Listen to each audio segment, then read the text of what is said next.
आवाज का रहस्य। राज एक लेखक था जो अपनी कल्पना की दुनिया में खोया रहता था। वह अक्सर अनूठी कहानियों की खोज में निकलता था। एक दिन उसके पास एक अजीब आवाज आई। वह आवाज उसके कमरे की एक झलक में सुनाई दी, मदद करो, मुझे बचाओ। राज ने उस आवाज को अनदेखा किया और सोचा कि यह उसकी अजीब कल्पना है।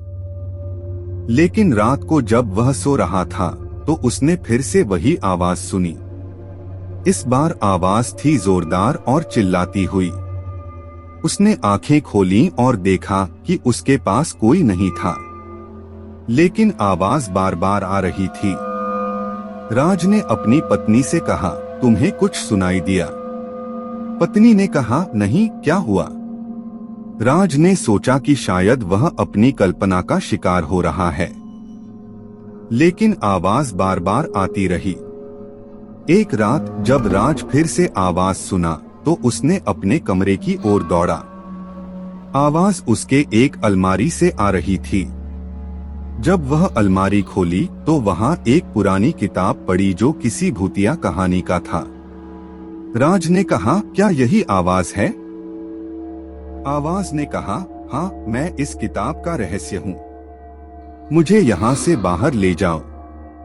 राज ने कहा, कौन हो तुम? आवाज ने उत्तर दिया, मैं एक पुरानी कहानी का भूत हूँ, मुझे मेरी मोक्ष दिलाओ। राज ने दिल से चाहा कि यह सब सिर्फ कल्पना हो, लेकिन अंत में उसने भूत की कहानी मान ली। राज ने उस किताब को अपने घर से बाहर ले जाकर उसे गंगा नदी में डूबा दिया। बाद में उसकी जिंदगी में ऐसी कोई भी आवाज नहीं आई, लेकिन वह जानता था कि वह रात की आवाजें, वह भूतिया कहानी सच थीं, और वह उसके लिए अब भी एक अनदेखा रहस्य बनी हुई थी।